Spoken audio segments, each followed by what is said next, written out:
Your daily 10 minutes of current events starts right now. My name is Carl Azus. It's great to see you as always. One of our primary stories today includes results from the New York primary. Tuesday's U.S. presidential nomination contest there were a significant boost to the frontrunners of both major political parties. Businessman Donald Trump claimed victory for the Republicans. He was born in the borough of Queens in New York City. His win in New York moved him closer to the 1,237 delegates a Republican would need to clinch the party nomination. Mr. Trump now has 847. Texas Senator Ted Cruz has 553. Ohio Governor John Kasich has 148 delegates. Former Secretary of State Hillary Clinton wasn't born in New York, but she represented the state as U.S. Senator. Her win there moved her closer to the 2,883 delegates a Democrat would need to clinch the party nomination.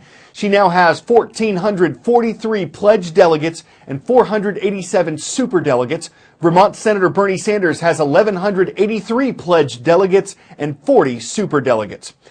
We are 10 days away from the official start of the Atlantic hurricane season, and meteorologists at Colorado State University have issued their predictions about what kind of season this could be. They're expecting 12 named storms will form this year and that 5 will become hurricanes. That's about average for the season that runs from June 1st through November 30th, though hurricanes can form outside those dates. Forecasting hurricanes is not an exact science. Predictions from Colorado State and the National Hurricane Center have often missed the mark.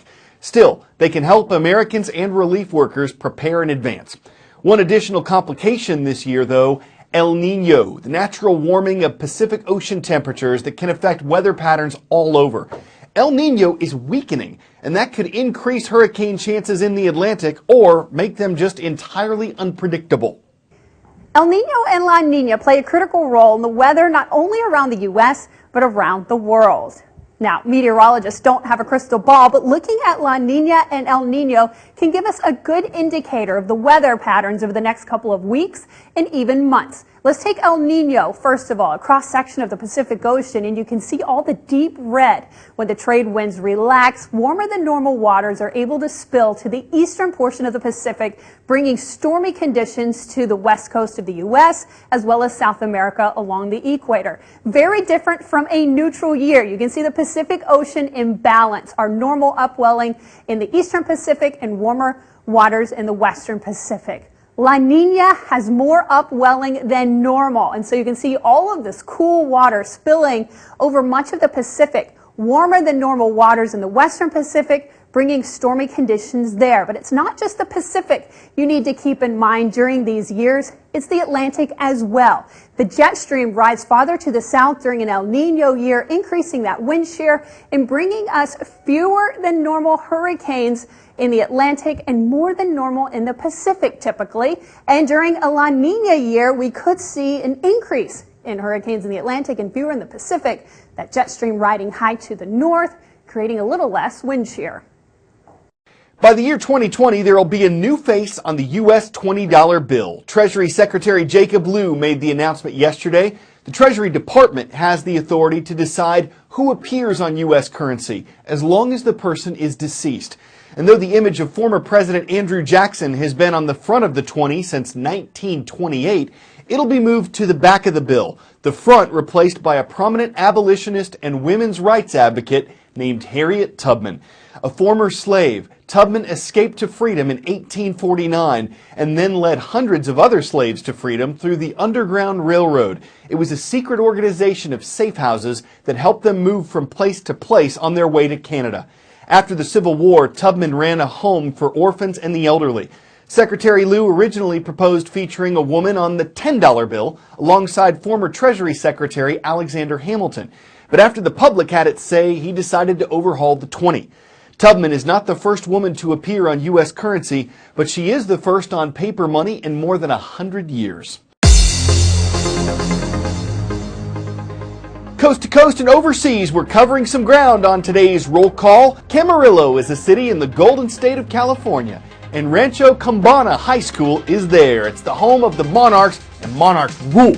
Next to Ellicott City, Maryland, the Lions are next on our roll call. Hello to Howard High School. And across the pond, we come to the community of Postbauer Henk, Germany. It's great to see everyone today at Erich Kästner School. Up next, it's made from Egyptian marble. It costs more than $140,000 to create. It stands 20 feet tall and weighs almost 11 tons, and that's at only 2/3 the size of the original. This is a replica of Palmyra's triumphal arch. It stood in the Syrian city for 2,000 years, but when the ISIS terrorist group took over Palmyra last year, they blew up the artifact because ISIS saw it as un-Islamic.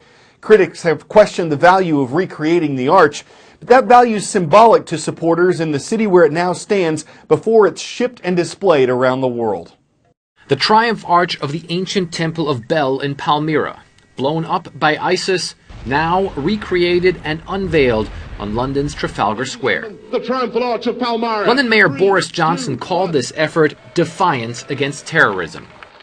This stood for 2,000 years, and then along came the so-called Daesh Islamic State, and it's a measure of our disregard for them and our determination to use technology to redress what they've done.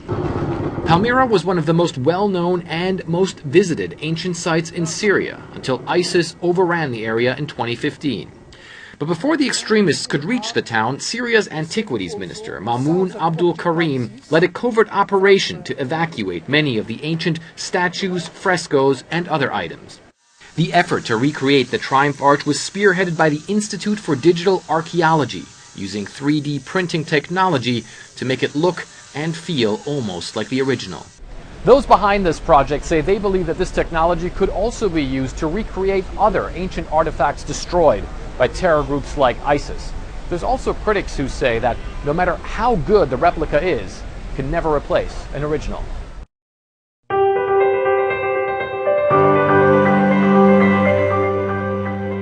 Starting life over in any new community, far from where you were born, can be challenging for anyone.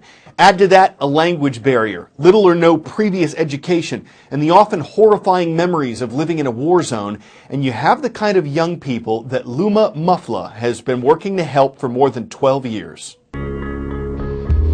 More than 10 years ago, I saw kids outside playing soccer, and it reminded me of the way I grew up playing soccer in Jordan. The kids were from Sudan and Afghanistan. They reluctantly let me play, and that's how it started. The person with the ball should have 2 passes going like this. I started a soccer team for refugees. Let's go. We called it the Fugees. Ready? We're going headers. Chant. Go.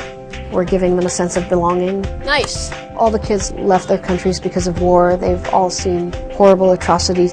Here you go. For kids that were robbed of their childhood, this is one place they get to be kids again. But I realized their needs were so much more.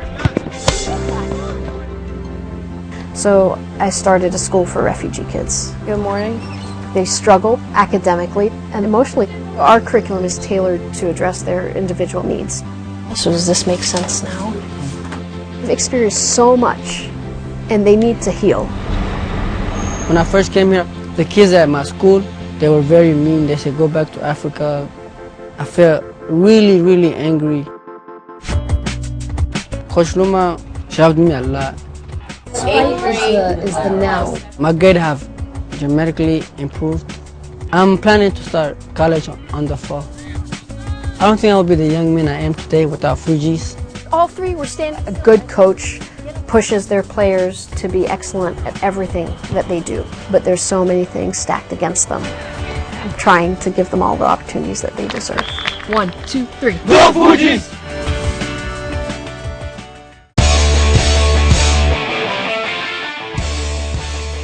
Scientifically speaking, it happens when electrically charged electrons and protons in the Earth's magnetic field collide with neutral atoms in the upper atmosphere, producing a luminous phenomenon in high latitudes. But you can just call it really pretty northern lights.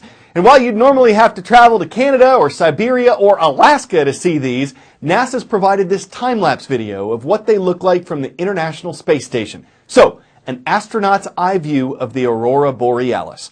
They make a soothing night light, a bluish-green-hued bright sight. It's easy to adore an aurora so real is just so enlightening. I'm Carl Azuz for CNN Student News.